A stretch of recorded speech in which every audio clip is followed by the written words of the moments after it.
I watched the video 3 times before my hands started shaking. Dr. Mitchell's phone screen glowed in the dim office, and there he was, my husband Vincent. The man I'd bathed and fed and turned every 2 hours for 5 years, moving his fingers against the examination table. Not a twitch, not a spasm. Deliberate movement. His left hand curled into a fist, then relaxed. His right leg shifted, knee bending slightly as he adjusted his position. And his eyes, those eyes I'd stared into for thousands of hours searching for any sign of consciousness, tracked Dr. Mitchell as she moved around the room with perfect predatory awareness. He knew exactly where she was. He knew exactly what he was doing. The timestamp on the video read 20 minutes ago, when she'd asked me to step out of the examination room, when she'd said it was standard protocol for initial assessments, when I'd waited in that hallway with my stomach in knots wondering why everything felt wrong. Now I knew. 5 years. 5 years of my life, of sleeping in a chair beside his bed, of learning to catheterize him, of pureed meals and physical therapy exercises he barely seemed able to complete, of talking to him about the weather and the news and our memories like he was still in there somewhere. 5 years of destroying myself to keep him alive, and he'd been watching me do it. He'd been conscious for all of it. Dr. Mitchell's voice cut through the ringing in my ears, steady and clinical. The voice of someone who'd seen terrible things before and learned how to deliver terrible news. Mrs. Calloway, during the examination when you weren't present, your husband demonstrated motor control and cognitive awareness inconsistent with his documented medical condition. What you're seeing on this recording is irrefutable evidence that his paralysis is not genuine. I couldn't speak. My throat had closed around words that didn't exist yet, around a scream that was still forming somewhere deep in my chest. She continued, gentler now. I recorded part of the examination for your protection. I need you to understand what this means. If someone is highly motivated to appear paralyzed, and if the primary observer is emotionally invested in believing that paralysis is real, the deception can be maintained indefinitely, especially in a home setting without frequent independent medical oversight. She leaned forward, and I could smell her coffee, could see the concern in her dark eyes, could feel the world I'd built crumbling into something I didn't recognize. Mrs. Calloway, I need to ask you something, and I need you to take it seriously. Do you feel safe in your home? Safe. The word felt like a foreign language. Making sure he didn't develop infections or bed sores or complications. Making sure he had everything he needed. Making sure he never felt abandoned. I'd never once asked if I was safe. He can't even move, I heard myself say, my voice distant and strange. You saw the scans from the accident. Traumatic brain injury. Spinal damage. The neurologist said he might never walk again. Dr. Mitchell's expression didn't change. I saw scans from 5 years ago, Mrs. Calloway. I'm telling you what I observed today, in this room, when your husband thought he was alone with a medical professional who would document his condition and move on. He made a mistake. He got comfortable. And what I saw was a man in complete control of his faculties. She paused, and I watched her choose her next words carefully. Has anyone else ever examined him alone? Has he ever been assessed by someone without you present? The question hit me like cold water. No, I whispered. I'm always there. I'm always with him. Always. Every examination, every therapy session, every moment of every day for 5 years. Because I was his wife. Because I loved him. Because leaving him alone felt like abandonment. Dr. Mitchell pulled her phone back, locked the screen. But the image was burned into my mind. Vincent's hand curling into a fist. His legs shifting. His eyes tracking movement with predatory focus. Mrs. Calloway, I think you need to contact the police. If what I'm seeing is correct, and I believe it is, this may constitute prolonged medical fraud and psychological abuse. What's been done to you, what you've endured under false pretenses, that's not just unethical. It's criminal. Police, the word felt impossible. Vincent was my husband. He'd been in a terrible accident. I'd made vows. In sickness and in health, for better or worse. I'd meant those vows. I'd lived those vows every single day for 5 years.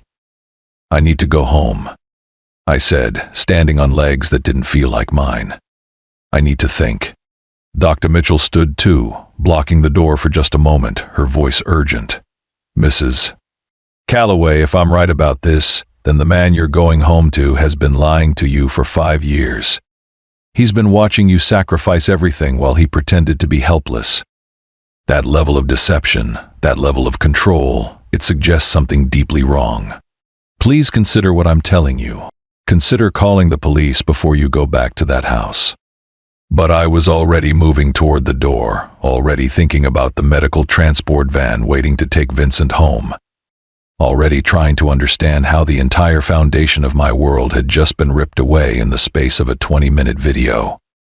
The drive home was silent except for the sound of my breathing and the distant chatter of the transport attendant in the van behind me, talking about traffic and weather and normal things that happened in a normal world, where husbands didn't fake paralysis and wives didn't waste 5 years of their lives. My hands shook on the steering wheel. I kept seeing it over and over.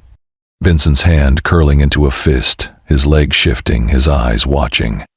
How many times had I caught his eyes tracking me across the room and told myself it was involuntary? How many times had I found him in a slightly different position in bed and convinced myself I'd remembered wrong? How many times had I woken up to find his hand resting on my arm and explained it away as muscle spasm? I'd been so desperate to believe he was still in there, still aware, still my Vincent, that I'd ignored every sign that something was wrong, or maybe not wrong, maybe exactly right. Maybe he'd been in there the whole time, watching me, knowing exactly what he was doing, exactly how to make me believe. The house appeared through the trees, that beautiful mid-century structure of glass and exposed wood that Vincent had bought for us 6 years ago, that sanctuary he'd promised me, that prison I hadn't recognized until this moment. The transport van pulled up behind me.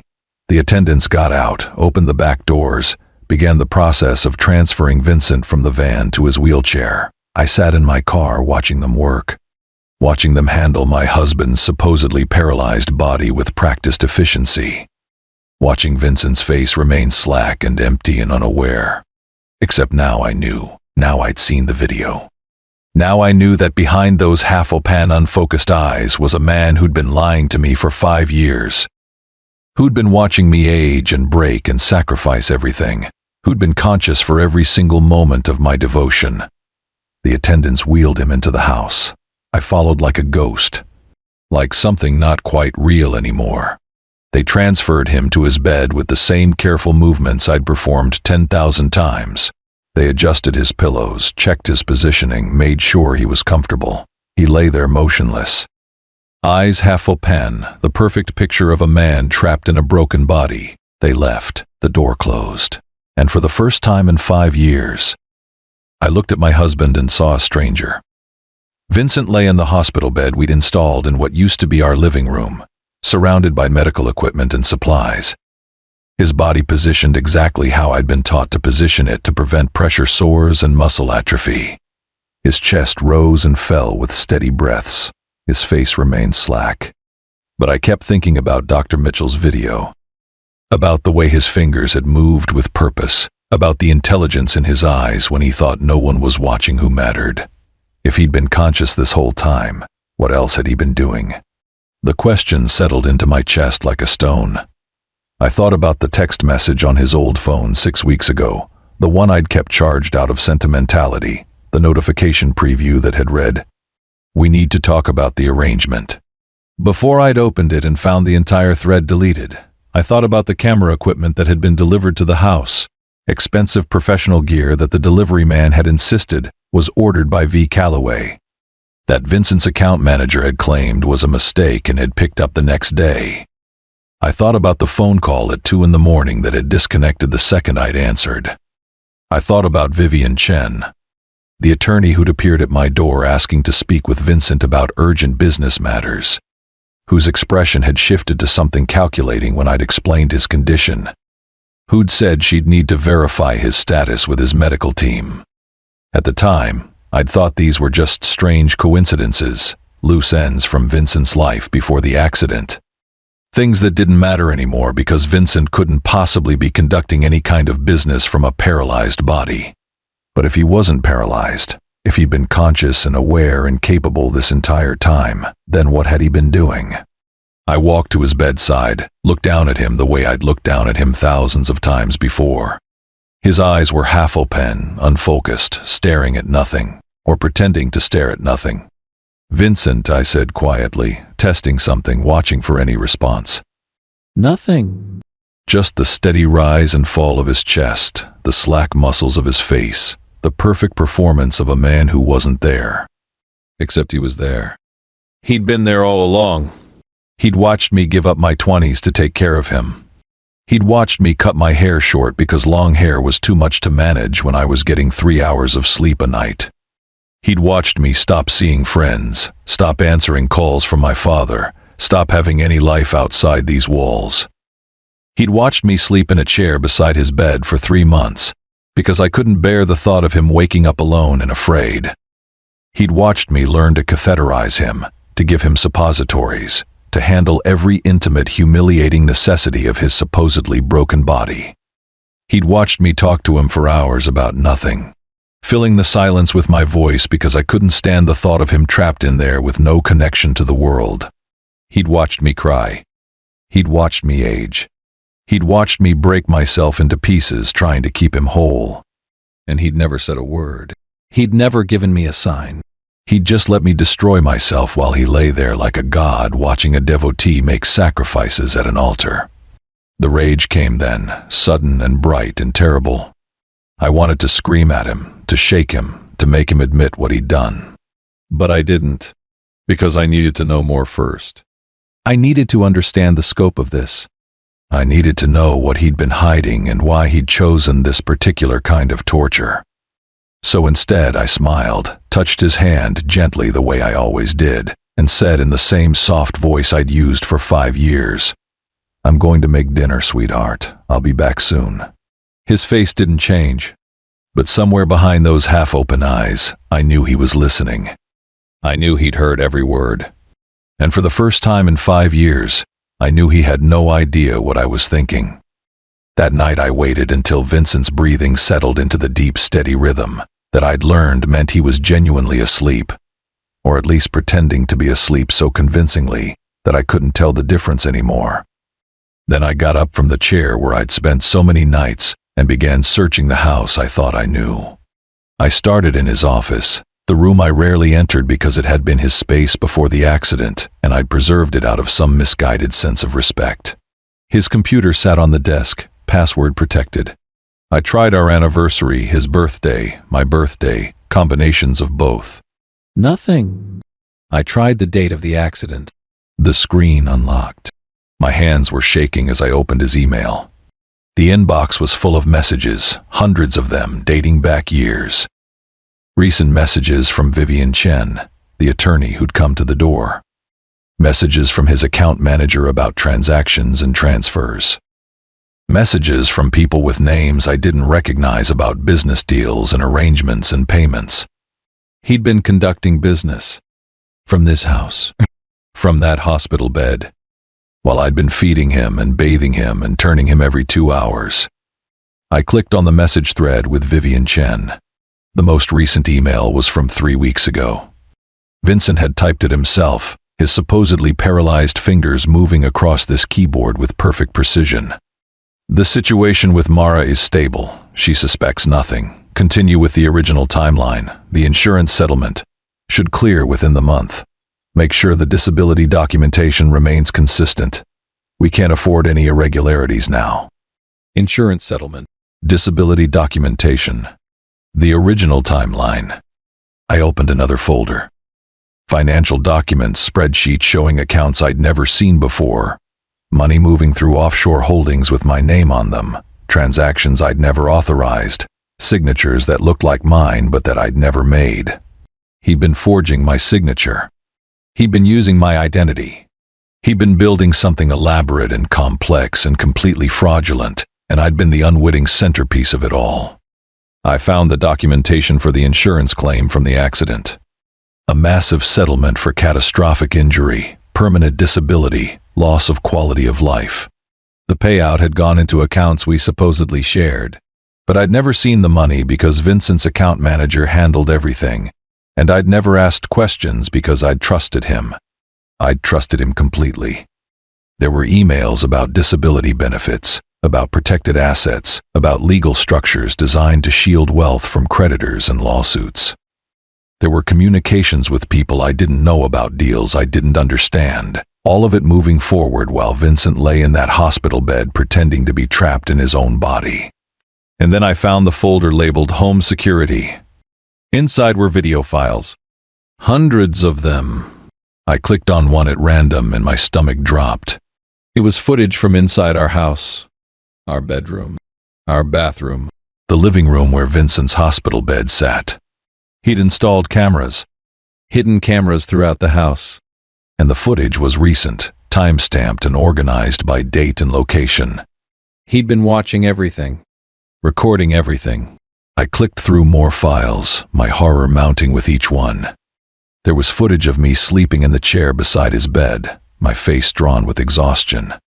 Footage of me crying in the bathroom after a particularly difficult day.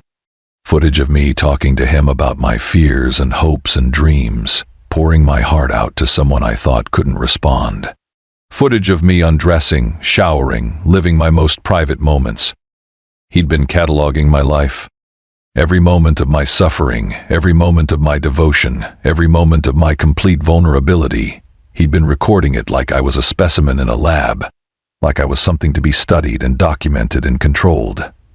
I wanted to vomit. I wanted to run. I wanted to march into that room and demand answers. But I needed to know more. I needed to understand why. Why would someone do this? Why would Vincent choose this elaborate torment? What could possibly be worth 5 years of lying motionless in a bed watching your wife destroy herself to take care of you? I kept searching. Found more emails, these ones older, dating back to before the accident. Messages to his business partners about problems with creditors, about lawsuits, about people Vincent owed money to who were getting aggressive about collection. Messages about needing to disappear, about needing protection, about needing a way to make himself untouchable. And then I found the email sent 2 days before the accident. Vincent to someone named Marcus, a name I didn't recognize. Everything is in place. The car is prepared. The route is mapped. The timing needs to be perfect. Mara can't know. She needs to believe it's real. Her devotion will sell it. Her nursing background makes it perfect. No one will question a wife caring for her disabled husband. This buys us 5 years minimum. Maybe more. By then the statute of limitations runs out and the assets are clean. She'll never know the difference. The car was prepared.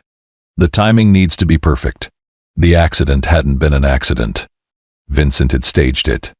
He'd deliberately crashed that Range Rover. Had deliberately sustained just enough injury to make the story believable.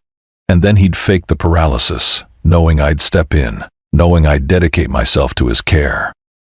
Knowing I'd be so focused on him that I'd never see what he was really doing. He'd used my love as a weapon. He'd turned my devotion into a cage. He'd made me complicit in fraud and deception without my knowledge or consent, had hidden behind my sacrifice while he conducted his business and waited for whatever legal threats he was running from to expire. And I'd given him every single thing. I'd given him 5 years. I'd given him my youth, my health, my relationships, my identity. I'd rebuilt my entire existence around caring for him, around being his devoted wife, around proving that love meant staying no matter how hard it got. I'd been so proud of that devotion. I'd thought it made me strong, made me good, made me the kind of person who honored their vows even when it cost everything. He'd counted on that. He'd weaponized it. He'd known exactly who I was and exactly how to use me. The worst part, the part that made me want to scream until my throat bled, was that somewhere buried beneath all this rage and horror and betrayal, I could still feel it. That love. That sick, twisted, 5 years in the making love that didn't just vanish because I'd learned the truth. I'd given too much of myself to let go easily. I'd built my entire identity around loving Vincent Calloway, around being his wife, around caring for him. You didn't just walk away from that, even when you should, even when staying might destroy you. That's what he'd counted on. That's what he'd built this whole elaborate nightmare around. The knowledge that I loved him too much to question, too much to leave, too much to see what was right in front of me. I closed the laptop, erased my search history, made sure everything looked exactly as I'd found it. Then I went back to the living room where Vincent lay sleeping in his hospital bed, his face peaceful and slack, the perfect picture of innocence. I sat in my chair. I watched him breathe, and I started playing. If you're new here, welcome to Best Heart Stories, where love isn't safe and the truth is even more dangerous. Stay with me. This one gets darker. 6 years ago, I was 23 years old, and I thought I understood what love meant. I'd just finished nursing school, was still raw and broken from watching my mother die of cancer 6 months earlier. Was living in a tiny studio apartment in Seattle, working night shifts at a hospital and coming home to silence that felt like drowning. Then Vincent walked into the emergency room with a construction worker who'd crushed his hand, and he looked at me like I was the only person in the world who mattered. He was 15 years older, successful, confident in a way that made you want to lean into it. He asked me to coffee before he left. I said yes because I was lonely, and he was beautiful, and something about the way he looked at me made me feel chosen. We had coffee 3 times that first week. He pursued me with an intensity that felt like fate, like something inevitable and necessary. He sent flowers to my apartment. He showed up at the hospital when my shift ended. He took me to expensive restaurants and told me I deserved beautiful things.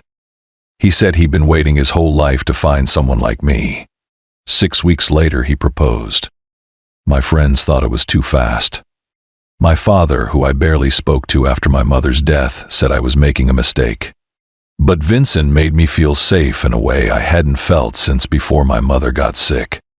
He made me feel like I had a purpose again, like I was necessary to someone, like my life had meaning beyond just surviving. So I said yes. We got married in a small ceremony at a hotel in downtown Seattle. No family on Vincent's side. He said they were estranged, had been for years. It was painful to talk about. My father didn't attend.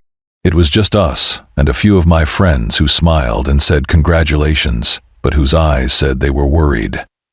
Vincent bought us a house in the hills overlooking the city, all glass and exposed wood and stunning views, isolated and beautiful. He said it was our sanctuary, our place away from the world, somewhere we could build a life together without interference. I thought it was romantic. I didn't see that he was cutting me off. He didn't like me working at the hospital. Said the hours were too long, the work too draining, that he made enough money for both of us. Said he wanted me home, wanted me rested, wanted me to focus on us instead of taking care of strangers. I quit my job because he asked me to and because part of me was relieved. I was exhausted. I was still grieving. I wanted to hide from the world and he was offering me permission. He traveled frequently for work, San Francisco, Portland, Vancouver, sometimes gone for days at a time. He never talked about the specifics of his business, said it was complicated real estate development stuff that would bore me. He never introduced me to his partners or colleagues, said he wanted to keep our life separate from his work, wanted to protect me from that world. I didn't question it because I'd learned to trust him, because he always came home with gifts and stories and that intense focus that made me feel like the center of his universe. He was possessive in ways I mistook for devotion. He didn't like when I made plans with friends. He got quiet and distant when I talked about maybe doing part-time nursing work.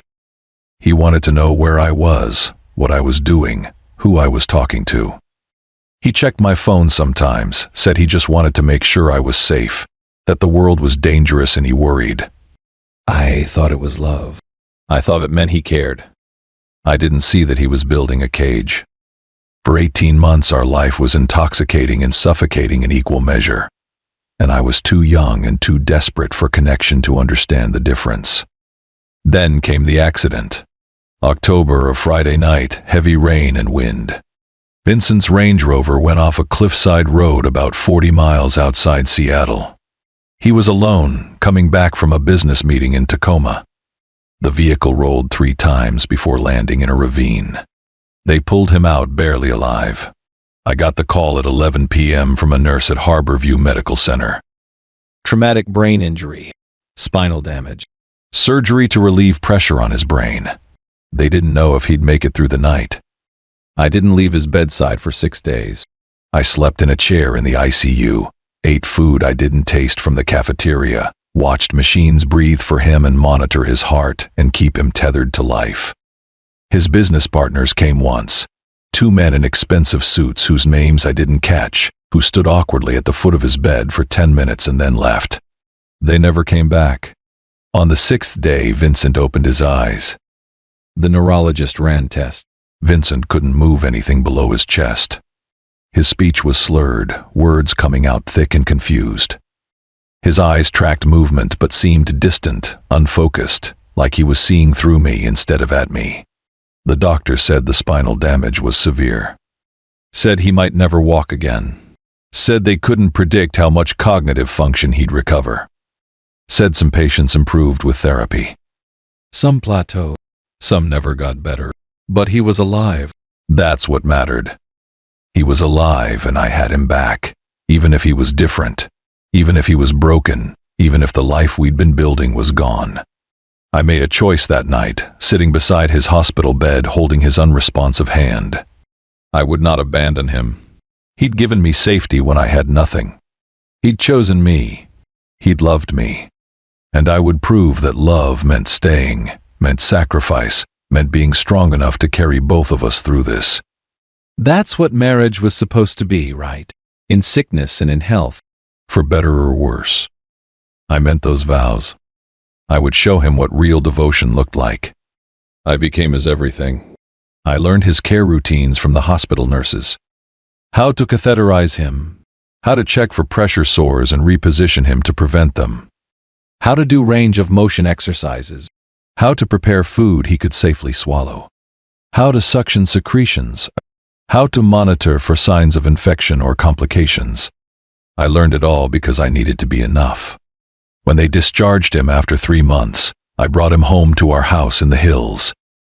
I'd converted the living room into a care space with a hospital bed and medical equipment. I'd researched every aspect of caring for someone with his injuries. I'd made the house safe and accessible and ready. Vincent's account managers set up everything financial. Medical bills were paid. Insurance claims were processed. A stipend appeared in my account each month for household expenses.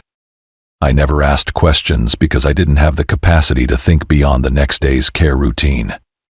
I slept in a chair beside his bed because I couldn't bear the thought of him waking up alone and confused. I woke every 2 hours to reposition him.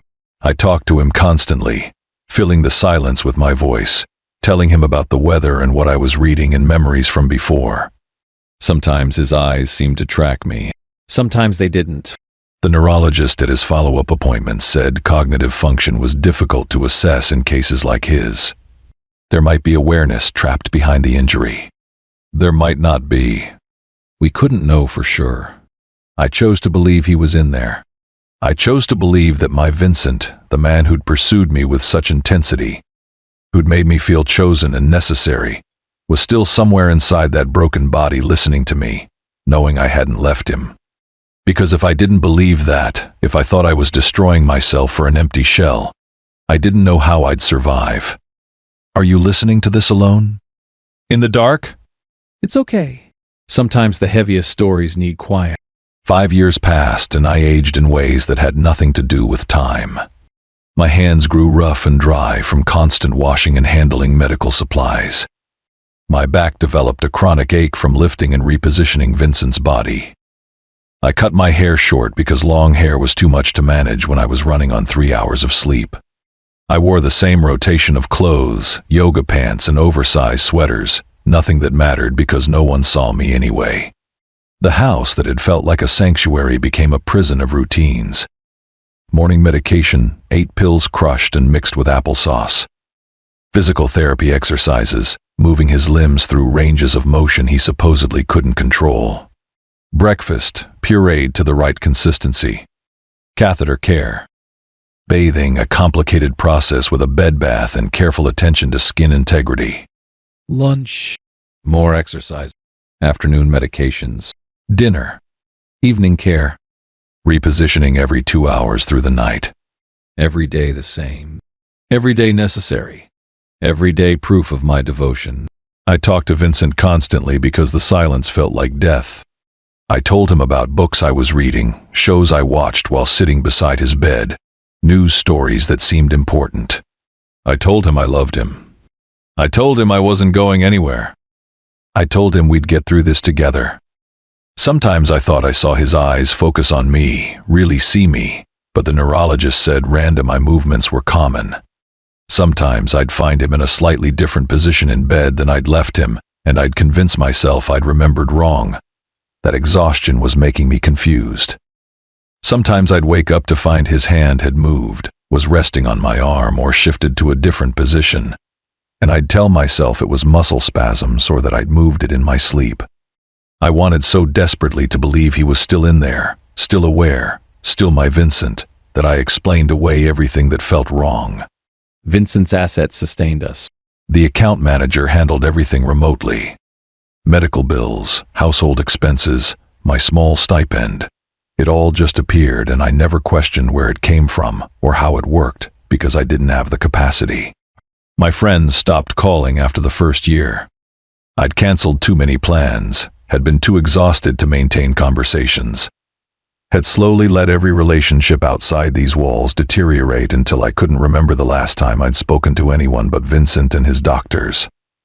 My father reached out once, said he was worried about me, said this wasn't healthy, said I was destroying myself. I told him he didn't understand sacrifice. I told him I was fine. I stopped answering his calls. I was 28 years old and I felt 50. My body ached constantly. My mind felt foggy from lack of sleep and lack of stimulation. My entire identity had contracted down to one single role: caregiver, devoted wife, the woman who stayed. I was proud of that identity. I thought it made me good. I thought it meant I understood love in a way other people didn't, that I was strong enough to endure what others would run from. I didn't see that I was disappearing. I didn't see that the woman I'd been at 23, the nurse who'd wanted to help people, who'd had friends and interests and dreams, was being erased day by day until nothing was left but this routine and this role and this house. If you're wondering where this goes, trust me, you need to hear what happens next. Hit that subscribe button. You won't want to miss the ending. It started 6 weeks before Dr. Mitchell, 6 weeks before everything shattered, with small things I told myself didn't matter. I was charging Vincent's old phone, the one he'd had before the accident that I'd kept in a drawer out of sentimentality, and a notification preview appeared on the screen. A text message from a number I didn't recognize. "We need to talk about the arrangement." I opened the phone. The message thread was there, but when I clicked on it, everything was deleted. Just that one preview, then nothing. I stared at it for a long time, trying to make sense of it. What arrangement? Who was texting Vincent's old phone? Why would anyone think he could respond? I told myself it was old, a message that had been queued from before the accident, something that didn't matter anymore. But it felt wrong. A week later, a delivery arrived.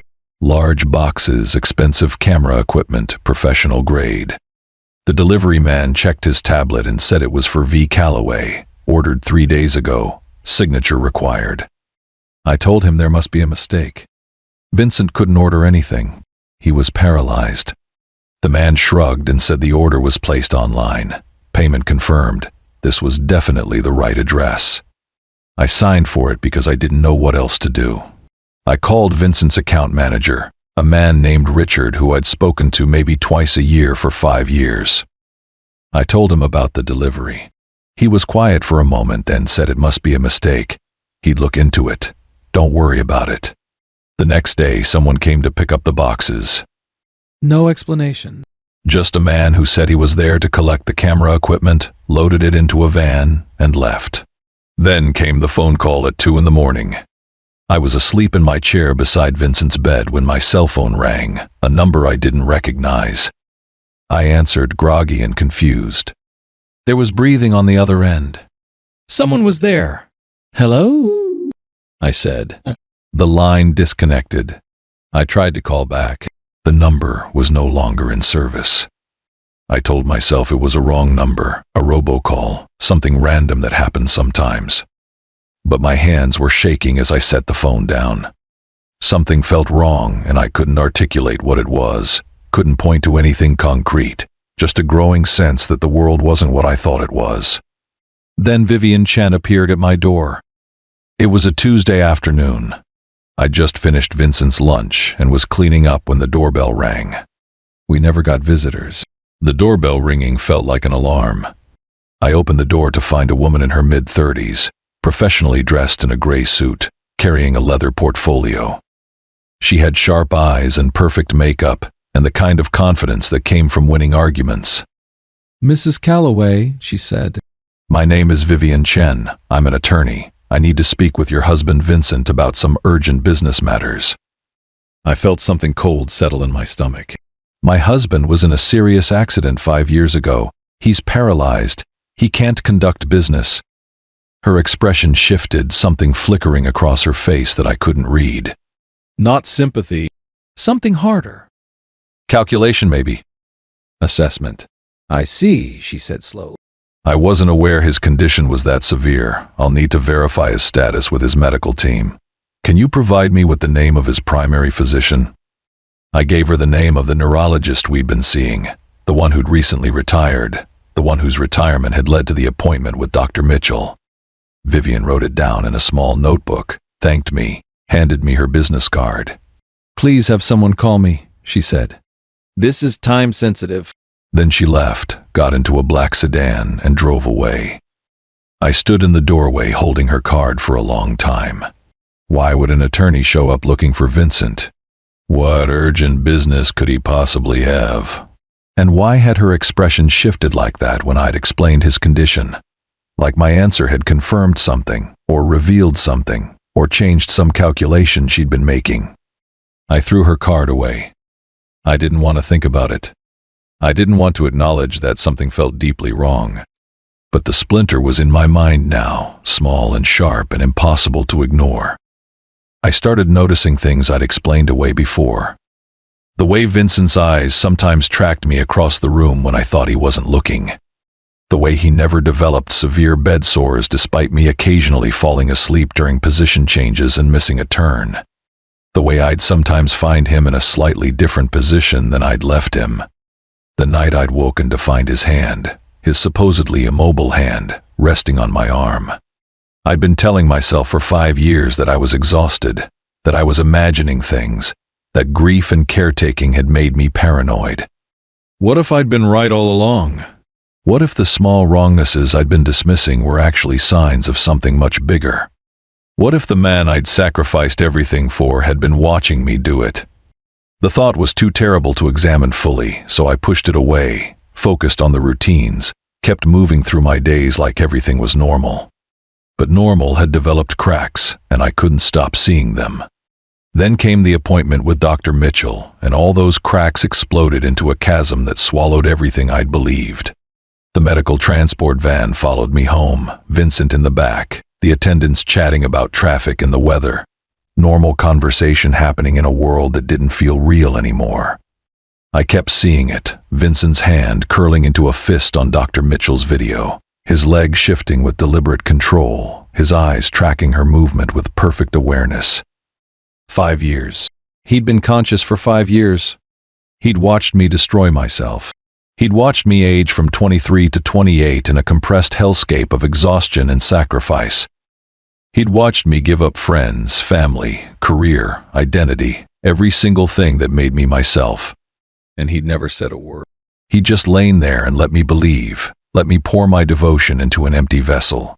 Let me think I was being strong and good and faithful when really I was just being used. The attendants transferred Vincent to his bed, the same careful practiced movements I'd performed 10,000 times. They adjusted his pillows, checked his positioning, asked if I needed anything. I said no. They left. The door closed. And for the first time in 5 years, I was alone with my husband, knowing that he could hear every word I said, could see every expression on my face, could understand exactly what I was thinking. The power dynamic I'd believed existed, me as caretaker and him as helpless patient, was a fiction. He'd been in control the entire time. I stood in the doorway of the living room looking at Vincent. This man I'd bathed and fed and loved with every ounce of devotion I possessed, and I felt something crack inside my chest. Not my heart breaking. Something deep. The foundation of my identity crumbling. Who was I if not Vincent's devoted caretaker? Who was I if these 5 years of sacrifice were built on a lie? I walked to his bedside. Looked down at him. His eyes were half open, unfocused, staring at nothing. The same expression I'd seen thousands of times. Except now I knew it was a mask. Now I knew that behind that blank stare was a man who'd been lying to me for 5 years. Who'd been watching me break. Who'd been conducting some kind of elaborate fraud using my devotion as cover. "I know you can hear me, Vincent," I whispered, testing it, watching his face for any response. Nothing. Just the steady rise and fall of his chest, the slack muscles of his expression, the perfect performance of someone who wasn't there. But he was there. He'd always been there. And the question that was going to consume me, that was going to drive me to places I didn't know I was capable of going, was simple and terrible. Why? What could possibly be worth this? What had I been unwittingly participating in for 5 years? And what else had he been hiding? That night I waited for Vincent to fall asleep, watching the rhythm of his breathing until I was sure he wasn't pretending. Then I got up and started searching. His office first, the room I'd rarely entered out of respect for his space. His computer unlocked with the date of the accident. His email open to hundreds of messages, recent correspondence with people whose names I didn't know. Vivian Chen, the attorney. Richard, the account manager. Others. All of them discussing business, arrangements, payments, transactions. He'd been working. From that hospital bed with those supposedly paralyzed hands, he'd been running business operations. I found financial documents showing accounts with my name on them that I'd never opened. Transactions I'd never authorized. Signatures that looked like mine but that I'd never made. He'd been forging my name, using my identity, building something complex and fraudulent while I'd been focused entirely on keeping him alive. I found the insurance claim from the accident. Massive settlement for catastrophic injury. Permanent disability.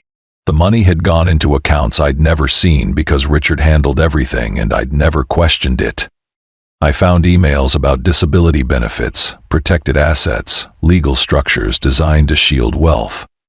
I found communications about deals and arrangements that made no sense to me, but that were clearly ongoing, clearly generating money, clearly using Vincent's disabled status as protection.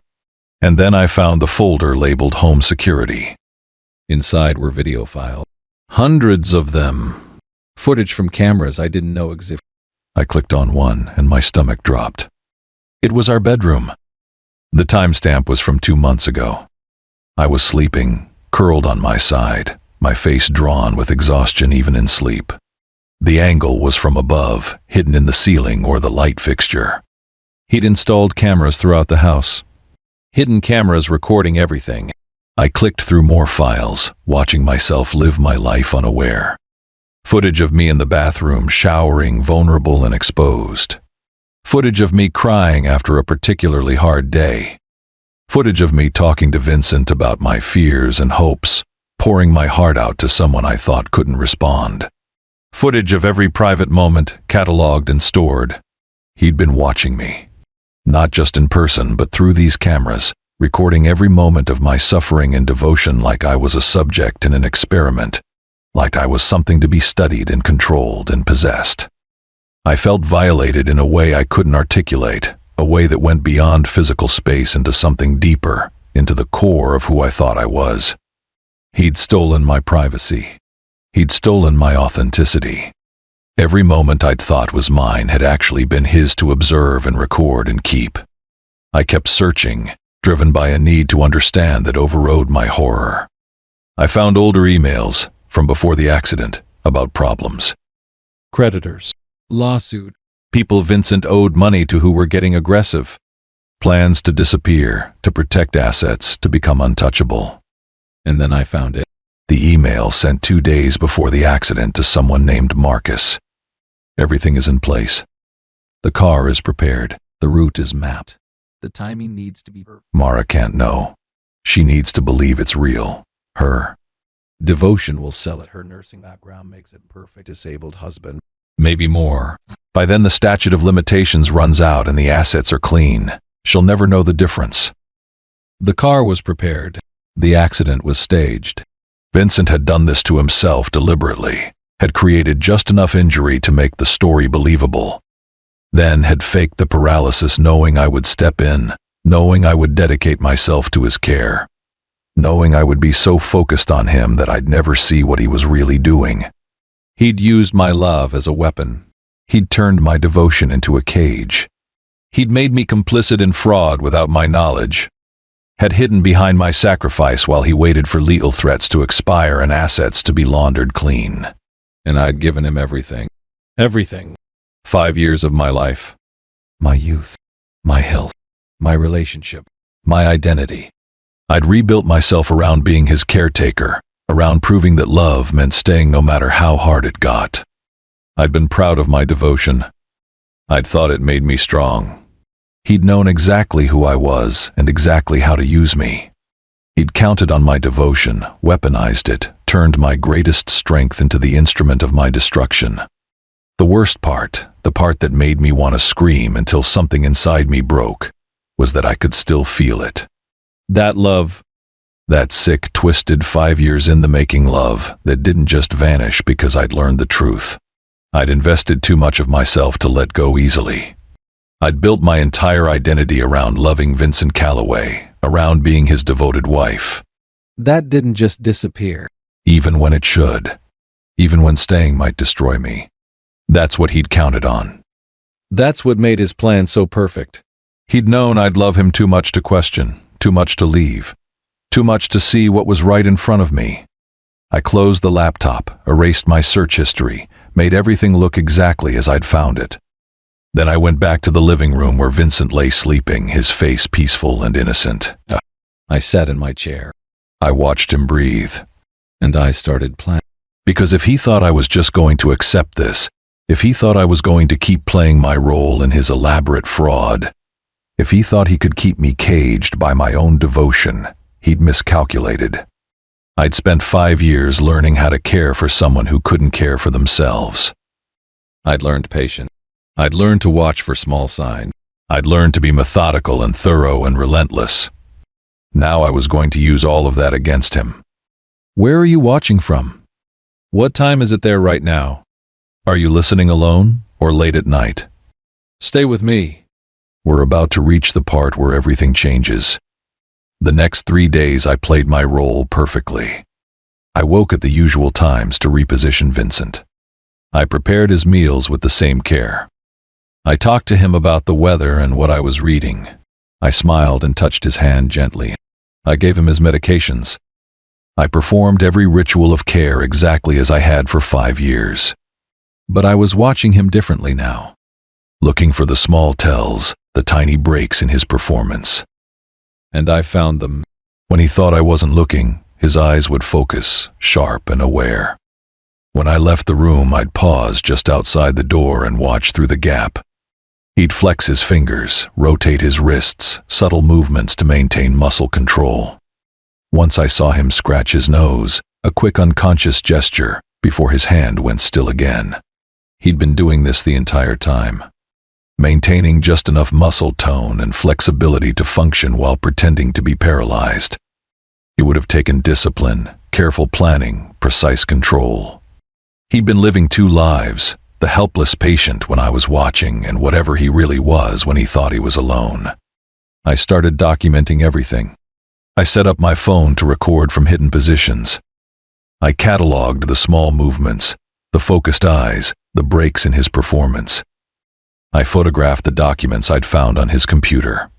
I made copies of the emails and financial records. If this was going to end, if I was going to escape this nightmare, I needed evidence. I needed proof that would stand up against whatever counter-narrative Vincent had prepared. Because he would have one. Someone who could plan and execute something this elaborate wouldn't leave loose ends. He'd have explanations, documentation, legal protections. He'd made me sign things over the years, powers of attorney and financial documents that I'd barely read because I'd trusted him. He'd positioned me as his accomplice whether I knew it or not. On the fourth day after Dr. Mitchell's revelation, after 3 days of playing the devoted wife while planning my escape, Vincent made a mistake. I'd gone into the kitchen to prepare his lunch, leaving him alone in the living room like I'd done thousands of times. But this time I'd positioned my phone on a bookshelf with the camera recording, hidden behind some books, pointed directly at his bed. When I came back 20 minutes later with his meal, he was exactly as I'd left him, eyes half open, body motionless. I fed him. I cleaned up. I went back to the kitchen. Then I retrieved my phone and watched the footage. The moment I'd left the room, Vincent's eyes had opened fully. He'd sat up, swung his legs over the side of the bed and stood. He'd walked to the window, stretched his back and shoulders, rolled his neck. He'd checked his watch, a Rolex I thought had been in a drawer since the accident, but that he must have been wearing under his sleeve. He'd pulled out a phone from under his mattress, a device I'd never seen, and made a call. I couldn't hear what he was saying, but his body language was animated, normal, the posture of a healthy man conducting business. He talked for maybe 5 minutes, then hung up, returned to the bed, and resumed his position just minutes before I returned. I watched the footage 3 times, my hands trembling with rage and something darker, something that felt like grief mixed with fury. This was irrefutable proof. This was Vincent not just moving slightly but fully functional, fully aware, fully capable. This was the evidence that would destroy his lies. But I didn't call the police. Not yet. Because I needed to understand something first. I needed to know why. What had been worth this? What had driven Vincent to choose this particular torture? And I needed to hear him admit it. I needed to look him in the eyes and hear him confess what he'd done. So that night I did something I'd never done in 5 years of caring for him. I locked the door to the living room from the outside. Vincent was in his bed, positioned for sleep, eyes closed, breathing steady. I locked the door quietly, testing to see if he'd react, if he'd drop the performance knowing he was trapped. Nothing. He stayed perfectly still. I went to my bedroom, the one I hadn't slept in for 5 years, and I waited.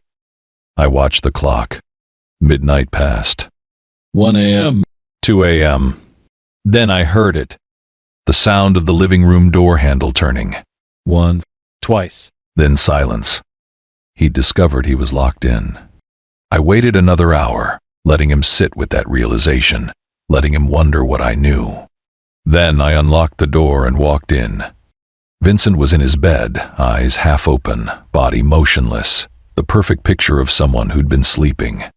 I stood in the doorway looking at him, this man who'd stolen 5 years of my life, who'd turned my love into a weapon, who'd made me complicit in fraud and deception. "I know you can hear me, Vincent," I said quietly. His face didn't change. "I know you've been conscious this entire time. I know about the cameras. I know about the financial fraud. I know about the staged accident. I know everything." Still nothing. Just the steady rise and fall of his chest. I walked closer, leaned over his bed so my face was inches from his. "I have proof. I have recordings. I have Dr. Mitchell's video. I have documentation of everything you've done. And I'm going to call the police unless you drop this performance right now and tell me why." For a long moment, nothing happened. Then Vincent's eyes opened fully. Focused. Clear. Sharp with intelligence and something darker. Calculation. He looked at me the way a predator looks at prey, assessing, measuring, deciding. "Hello, Mara," he said, his voice clear and strong, nothing like the slurred speech I'd heard after the accident. It's good to finally stop pretending. He sat up slowly, swung his legs over the side of the bed, stood. 5 years of supposed paralysis ending in one smooth movement. He was taller than I'd remembered, broader, more physically imposing. He'd been maintaining his muscle tone carefully, exercising in secret, staying strong. "You want to know why?" he said, not a question but a statement. "You want me to justify what I've done, to explain how I could do this to you?" I couldn't speak. Seeing him standing, moving, talking like a normal, healthy man after 5 years of caring for him as if he was helpless, it broke something in my brain. This wasn't real. This couldn't be real. But it was. He was standing in front of me, and everything I'd believed for 5 years was a lie. "I did it because I love you," Vincent said, and his voice was gentle, sincere, the voice of the man who'd pursued me 6 years ago with such intensity. "I did it because I couldn't risk losing you." "What are you talking about?" I managed to say, my voice breaking. "You stole 5 years from me. You turned me into your servant. You made me complicit in fraud. That's not love." He took a step toward me and I instinctively moved back. He noticed, smiled slightly, an expression that didn't reach his eyes. "Before the accident, you were pulling away," he said. "You were talking about going back to work. You were reconnecting with friends I'd spent months, getting you to distance yourself from. You were starting to see the cage I'd built. You were going to leave." "I never said I was leaving." "You didn't have to say it. I could see it. You were slipping away from me and I couldn't allow that. You're Mara, you've always been mine. From the moment I saw you in that emergency room, I knew you were going to be the most important thing in my life." He moved closer and I backed up until I hit the wall. He placed his hands on either side of my head, caging me in, his face inches from mine. "The accident gave me an opportunity. I had legal problems that needed to disappear. I had assets that needed protection, but more than that, I had you. Slipping away. So I made you need me. I made you rebuild your entire identity around caring for me. I made sure you had no life outside these walls, no relationships, no identity except as my devoted wife." "You're insane," I whispered. "No," he said calmly. "I'm someone who understands that love means possession, complete possession, and you loved me, Mara. You loved me so much that you gave me 5 years. You proved exactly what I knew from the beginning. You were made to be mine." "I loved a lie," I said, finding my voice, feeling rage cut through the fear. "I loved someone who didn't exist. The man I cared for was helpless and vulnerable. You're neither of those things. You're a monster." His expression hardened. "You think you're going to call the police? You think they'll believe you?" "I've been very careful. Mara, you're the one who signed financial documents. You're the one who isolated yourself. You're the one who cut off contact with everyone who might have noticed something was wrong. I've built a perfect case that makes you my accomplice. You try to expose me and I'll destroy you. Dr. Mitchell has evidence. She recorded you moving." "Doctor?" "Mitchell recorded ambiguous movements that could be explained as reflexes or involuntary responses. I've been playing. Paralyzed for 5 years. I know exactly how much movement I can show without breaking the illusion. Her video proves nothing definitive. I have recordings too. I have footage of you walking, talking on the phone." He smiled, and it was the coldest thing I'd ever seen. "Do you really? Or did you think you had recordings but you'll find the files corrupted when you try to access them? I control the technology in this house, Mara. Those hidden cameras you found? I've been watching you find them. I've been watching you plan. I've been 3 steps ahead of you this entire time." My phone was in my pocket. The recordings I'd made. I pulled it out, my hands shaking, opened the video folder. Empty. Every file I'd created over the past 4 days was gone. "How?" I whispered. "Remote access," Vincent said. "To every device in this house. I've been monitoring everything you do. I knew the moment you searched my computer. I knew when you found the cameras. I let you find everything because I wanted to see what you do. I wanted to see if you'd prove me right about how much you love me." "I don't love you," I said, but even as I said it, I knew it was partially a lie. 5 years of devotion didn't vanish just because I'd learned the truth. Some sick, twisted part of me still loved the man I'd thought he was, even knowing now that man had never existed. Vincent saw it in my eyes, that conflict, that terrible pull of attachment even in the face of horror. He leaned closer, his lips almost touching my ear. "Yes, you do," he whispered. "You love me too much to destroy me, too much to destroy yourself, too much to walk away from 5 years of sacrifice and admit it was all for nothing. You're trapped, Mara, not by me, by your own devotion." I shoved him hard, catching him off guard, and ran. I made it to the front door before his hand caught my arm, spinning me around. He was strong, much stronger than me, his grip bruising. "Where are you going to go?" he asked, his voice still calm, still reasonable. "You have no money except what I give you. No friends, no family you talk to, no job, no identity outside of being my wife. You think you can just walk out of here and build a new life? You're 28 years old and you've spent the last 5 years doing nothing but taking care of me. What are you going to do, Mara?" "I'll figure it out," I said, fighting against his grip. "Anything is better than staying here with you." "Is it?" He pulled me closer, his other hand coming up to cup my face with terrible gentleness. "Or is the truth that you need this? That you built your entire identity around being my devoted caretaker, and without that role you don't know who you are?" "I didn't just trap you with lies, Mara. I trapped you with purpose. I gave you meaning, and you're terrified that without me you're..." I spat in his face. His expression didn't change. He wiped it away calmly. Then his hand tightened on my arm hard enough to make me gasp. "We can make this work," he said, his voice taking on an edge now, the reasonable mask slipping. "Nothing has to change. You continue caring for me. I continue running my business. We move somewhere new where Dr. Mitchell's concerns don't matter. We start over. You love me. I love you. That's all that matters."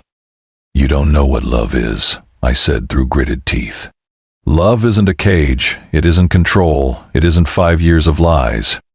Love is whatever we decide it is, and I decided it means keeping you close no matter what it takes." His phone rang. Not the phone I'd seen him use in the recording, a different one he pulled from his pocket now with his free hand. He glanced at the screen, and something flickered across his face. Concern. Maybe fear. "We're not done talking," he said, releasing my arm. "But I need to take this.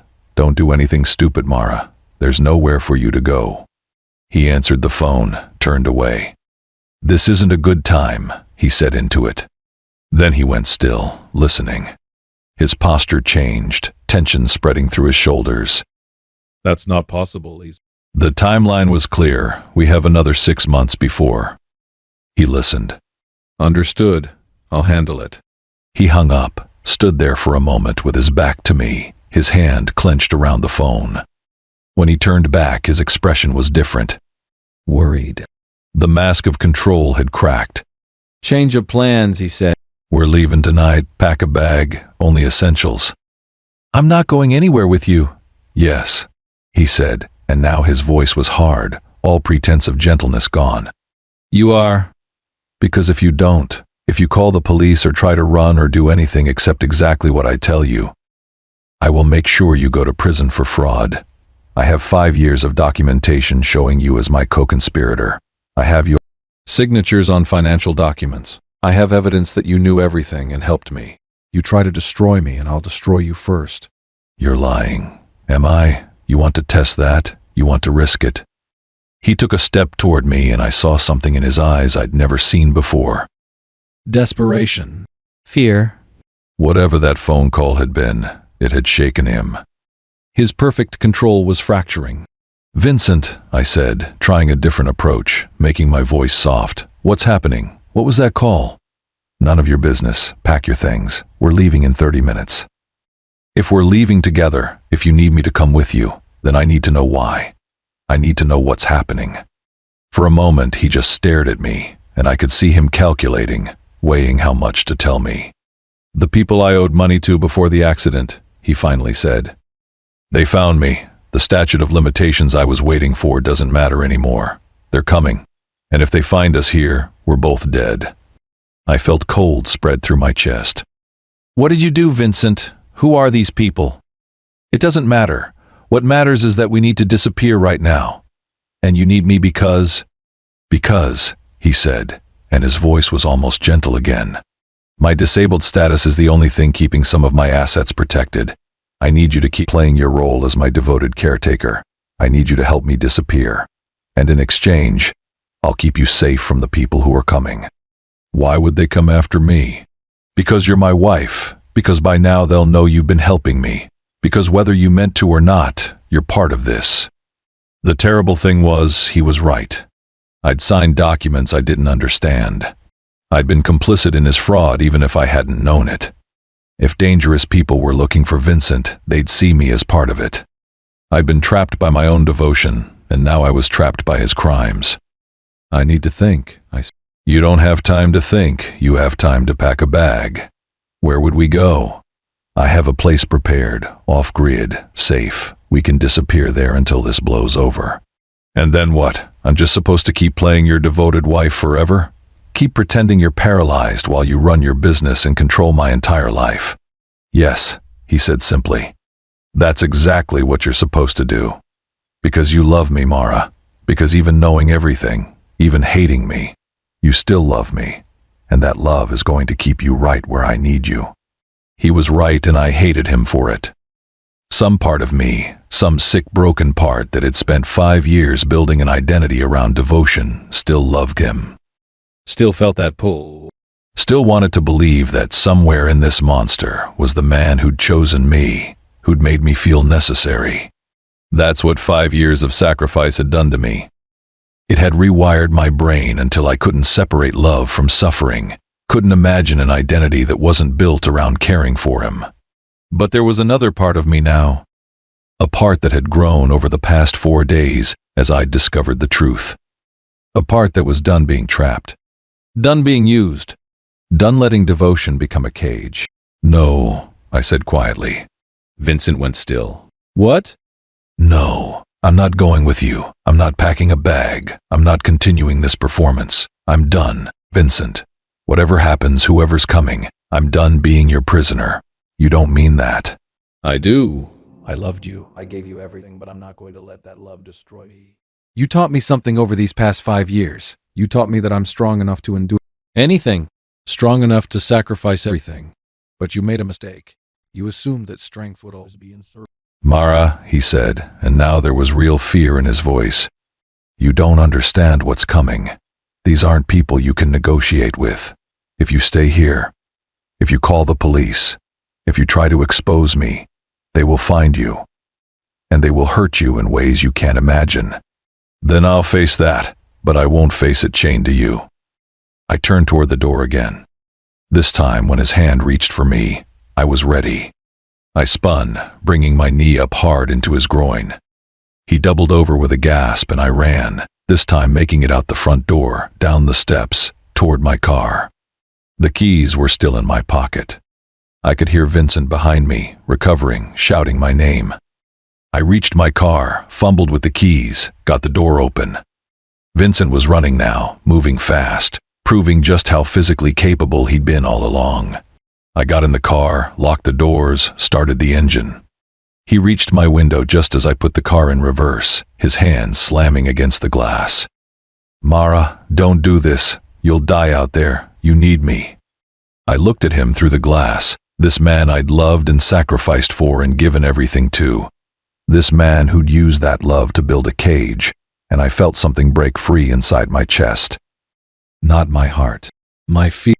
No, I said, even though he couldn't hear me through the window. I don't need you. I never did. I only needed the lie of you. And I'm done with lies. I backed down the driveway fast, tires screeching. Vincent was still shouting, still trying to chase the car. The last thing I saw in my rearview mirror was him standing in the driveway of that beautiful house, that prison, watching me drive away. I didn't know where I was going. I didn't have a plan. I had no money, no phone I could trust, no one to call. But I was driving away from Vincent Calloway, and for the first time in 5 years, I was choosing myself. I drove until the adrenaline started to fade, and my hands were shaking so badly I had to pull over. I'd made it maybe 20 miles to a rest stop on the highway, dark and nearly empty at 3 in the morning. I sat in my car with the engine running and tried to think through the panic. Vincent had said dangerous people were coming. People he owed money to. People who would see me as complicit. Was that true, or was it another manipulation, another lie designed to keep me trapped? I didn't know. I didn't know what was real anymore. Everything I'd believed for 5 years had been fiction. My entire reality had been constructed by a man who saw love as possession and devotion as a tool for control. How was I supposed to know which threats were real? My phone was in my pocket, the one Vincent had remotely accessed and deleted my recordings from. I pulled it out, stared at it. Could I trust anything on this device? Could I call anyone? Dr. Mitchell had given me her card, had told me to call the police. But that card was back at the house. And even if I called the police, what would I tell them? My husband had been faking his paralysis? They'd want evidence. Evidence Vincent had systematically destroyed. They'd start investigating and they'd find the financial documents with my signatures, the proof of fraud that implicated me whether I'd known about it or not. Vincent had been very careful. He'd made sure that exposing him meant exposing myself. I was trapped even in freedom. A knock on my window made me scream. I looked up to find a woman standing there, maybe 40, wearing a gas station uniform. She made a gesture for me to roll down the window. I did, just a crack. "You okay, honey?" she asked. "You've been sitting here for 20 minutes, I was getting worried." "I'm fine," I said automatically. "Just tired, needed to pull over." She looked at me with the kind of knowing concern that said she'd seen enough of life to recognize when someone was lying. "You're shaking pretty bad for someone who's just tired. You in some kind of trouble?" I opened my mouth to say no, to brush her off, to protect Vincent even now because 5 years of conditioning didn't vanish in one night. Then I stopped. I looked at this stranger who'd shown me more genuine concern in 30 seconds than Vincent had shown me in 5 years of supposed helplessness. "Yes," I whispered.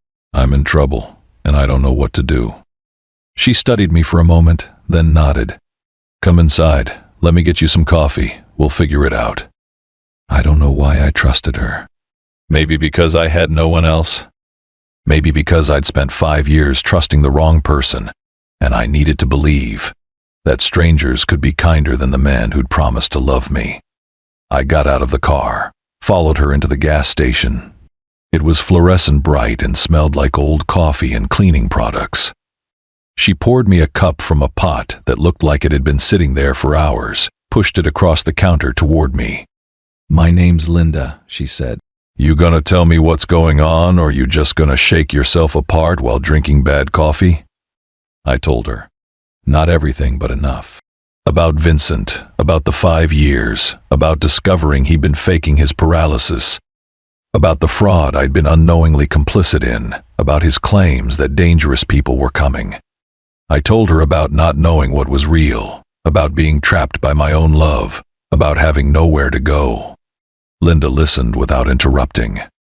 When I finished, she was quiet for a long moment. Then she said, "You need a lawyer, a good one. Someone who specializes in fraud and coercion." "I can't afford a lawyer. I don't have any money except what Vincent gave me. There are organizations that help women in situations like yours. Domestic abuse, financial control, all of it. Let me make some calls. It's 3 in the morning. I know people who work these hours. People who understand that trouble doesn't wait for business hours." She pulled out her phone, stepped away from the counter. I sat there drinking terrible coffee and trying to process that this stranger was helping me more in 10 minutes than I'd helped myself in 5 years. Linda came back after 20 minutes. "Okay.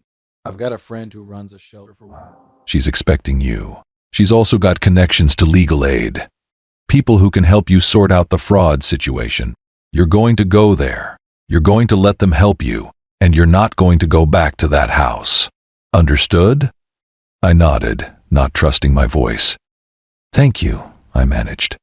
"Don't thank me yet. You've got a hard road ahead of you, sorting out what he did, rebuilding your life. But you're young and you're strong, or you wouldn't have survived 5 years of what you went through. You'll get through this too." She wrote down an address, handed it to me. "Drive safe, and honey, whatever he told you about loving you, that wasn't love. Love doesn't cage people. Love doesn't make you smaller. Real love makes you bigger, makes you more yourself, not less. Remember that. I drove to the address Linda had given me, an unmarked building in a residential neighborhood. A woman named Sarah met me at the door, welcomed me in, showed me to a small clean room with a bed and told me I was safe. I didn't feel safe. I felt like I was fracturing into pieces. But I lay down on that bed, and for the first time in 5 years, I slept without the sound of medical equipment humming in the background, without the awareness of Vincent in the next room. I slept without the weight of devotion crushing my chest. I slept like someone who'd just escaped prison. When I woke up, it was past noon. Sarah brought me food, helped me figure out what came next. A lawyer named Patricia, who specialized in fraud cases, came to interview me, listened to my story, took notes. She said it would be complicated, but that I had a case for coercion. That the evidence of Vincent's deception would work in my favor if we could prove I hadn't known about the fraud. The problem, Patricia said, is that you don't have much evidence of the deception itself. You said there was a doctor who recorded him moving? Dr. Mitchell, at the neurology clinic. Okay, that's something. We'll need to get that recording officially documented. We'll also need to figure out if Vincent destroyed all your recordings, or if there are backups somewhere. And we'll need to move fast, if he's planning to disappear. We need to contact the authorities before he does. That afternoon, Patricia and I went to the police. I filed a report about the fraud, about the faked paralysis, about the forged signatures. They listened with skepticism that turned to interest when we showed them Dr. Mitchell's video. They said they'd investigate, would send officers to the house to question Vincent. I gave them all the information I could remember about the financial accounts, about Vivian Chen, about Richard the account manager. Then I went back to the shelter and waited. 2 days later, Patricia called me. Vincent was gone. The police had gone to the house to find it empty, Vincent's bed neatly made, his belongings packed, no sign of where he'd gone. He'd run. The investigation was ongoing, warrants were being issued, but Vincent Calloway had disappeared. What about the people he said were coming? I asked Patricia. The dangerous people he said would come after me? We don't know if that was real or another manipulation. The police are looking into it. For now, you stay where you are, stay safe, and let them do their job. I should have felt relieved. Vincent was gone. I was free. But I felt hollow, like someone had carved out my insides and left nothing but echoes. I'd spent 5 years building my identity around him, around being his devoted caretaker, and now that role was gone and I didn't know who I was without it. Sarah at the shelter connected me with a therapist who specialized in trauma and abuse. Her name was Dr. Kim. She had kind eyes and didn't push me to talk before I was ready. "You're mourning," she told me in one of our early sessions. "Not just the relationship you thought you had, but the person you thought you were. For 5 years, you were Vincent's devoted wife, his caretaker. That was your entire identity. Now you have to figure out who Mara is when she's not defined by him. That's terrifying." "I thought I was strong," I said. "I thought all that sacrifice made me strong. You are strong. But Vincent took that strength and turned it against you. He made you use your greatest gift, your capacity for devotion and care, as the instrument of your own imprisonment. That's not your weakness. That's his evil." "I still love him," I whispered, admitting the thing I was most ashamed of. Part of me still loves him. How sick is that? It's not sick. It's human. 5 years of conditioning doesn't vanish because you learned the truth. You loved who you thought he was. You loved the role you played in his life. That love was real even if the circumstances were built on lies. You're allowed to mourn it while also knowing you did the right thing by leaving. The investigation into Vincent's fraud continued. They found evidence of the staged accident, of the offshore accounts, of the forged documents. They also found connections to organized crime, money laundering, people Vincent had been working with. The people he'd said were coming after him were real, but they didn't come after me. Apparently Vincent had been enough of a problem to them that they were fine letting him disappear. Writing off their losses. I wasn't worth their time. I slowly started to rebuild. The The shelter helped me find a small apartment. Patricia helped me start the process of separating my finances from Vincent's, of cleaning up the fraud in my name.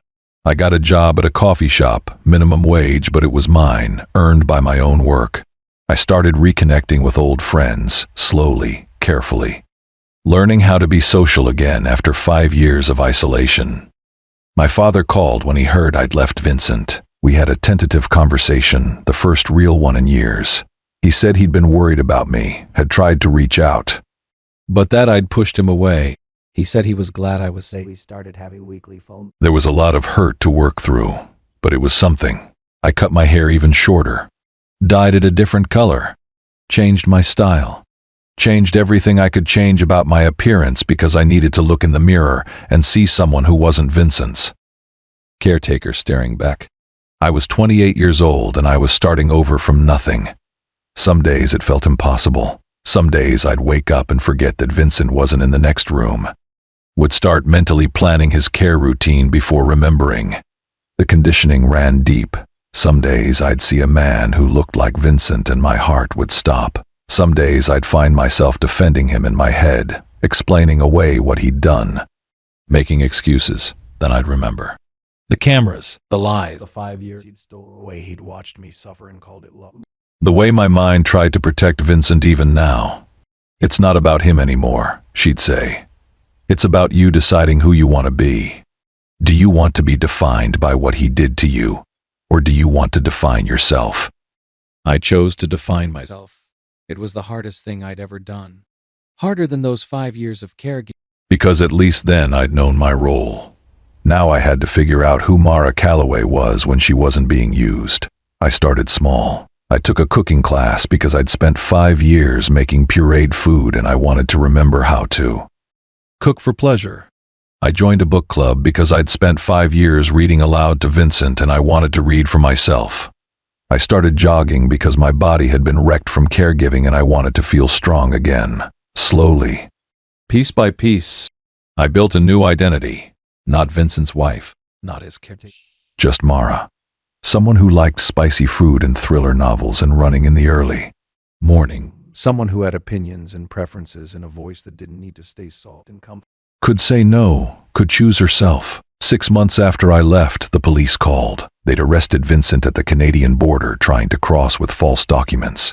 He was being extradited back to Washington to face charges of fraud, forgery, and several other crimes I didn't fully understand. Patricia asked if I wanted to testify at his trial. I said yes, not because I wanted revenge, not because I wanted to hurt him, but because I needed to face him one more time. Needed to show him that I'd survived, that his cage hadn't destroyed me. The trial was 8 months after I'd left. I walked into that courtroom wearing clothes I'd bought myself, my short dyed hair styled the way I liked it, my head high. Vincent was at the defense table in an expensive suit, and when he saw me, something flickered across his face. Surprise, maybe, or loss. I took the stand. I told the truth, all of it. The 5 years of caregiving, the isolation, the discovery of his deception, the cameras, the fraud, everything. Vincent's lawyer tried to paint me as complicit, as someone who'd known and participated. Patricia objected, showed Dr. Mitchell's video evidence. Showed records of my isolation and lack of financial access. Showed that I'd been a victim, not a co-conspirator. The jury believed me. Vincent was convicted on multiple counts, sentenced to 15 years. When they led him away in handcuffs, he looked at me one last time. I did love you, he said, in my way. I loved you. No, I said back, my voice steady and clear. You loved owning me. You loved controlling me. You loved the idea of me as your perfect devoted prisoner. But you never loved me. Because love doesn't cage people. Love doesn't steal their lives. Love doesn't turn devotion into a weapon. He opened his mouth to respond, but the officers were already pulling him away. I watched him go and I felt something release in my chest. Not forgiveness. I would never forgive him for what he'd done. But release. The final letting go of the woman I'd been, the identity I'd built around him. I walked out of that courthouse and into a life that was mine. 3 months later, almost a year after I'd left Vincent, I was working at the coffee shop when a regular customer asked me out. His name was David, he was a teacher, and he had kind eyes and a gentle voice, and he made me laugh. I said yes to coffee, just coffee, making it clear that I wasn't ready for anything serious. He said that was fine, he'd just like to get to know me better. We had coffee. We talked about books and music and nothing heavy. It was nice. Normal. When he asked if I wanted to do it again, I said yes. We went slow. So slow. He didn't push, didn't demand, didn't try to control. He let me set the pace. He listened when I talked about wanting to go back to school, maybe finish my nursing degree, or maybe study something completely different. He supported whatever I wanted. He asked about my boundaries, respected when I said I wasn't ready for physical intimacy yet, didn't make me feel broken or damaged. For the first time in my life, I understood what healthy love looked like. It wasn't sacrifice. It wasn't suffering. It wasn't proving your devotion by destroying yourself. It was two people choosing each other every day, supporting each other's growth, making each other bigger instead of smaller. It was being seen and known and accepted, not possessed and controlled. It took time for me to trust it.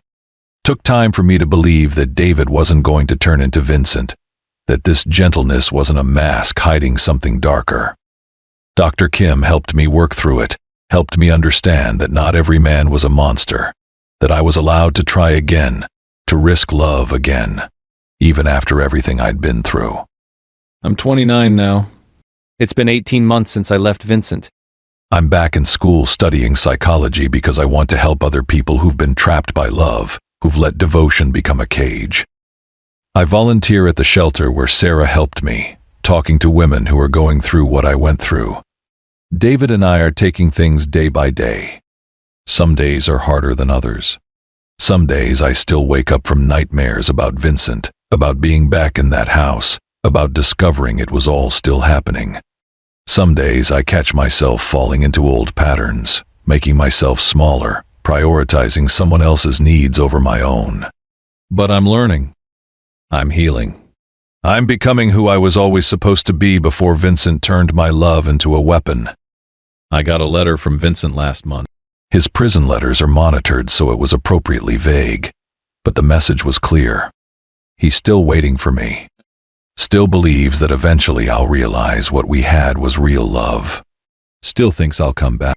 I burned the letter. I don't need his version of love anymore. I don't need to prove my strength through sacrifice. I don't need to be anyone's devoted prisoner. I'm building a life that's mine. A small life maybe, but it's real. It's authentic. It's free. Some cages are built with locks and keys. Others are built with devotion. The most dangerous ones are the ones you never see until you've been living in them for years. Until your identity has been so completely rebuilt around the bars that you can't remember what freedom felt like. But I remember now, and I'm never going back. Vincent taught me something, even if he didn't mean to. He taught me that I'm strong enough to endure anything. Strong enough to survive being completely broken.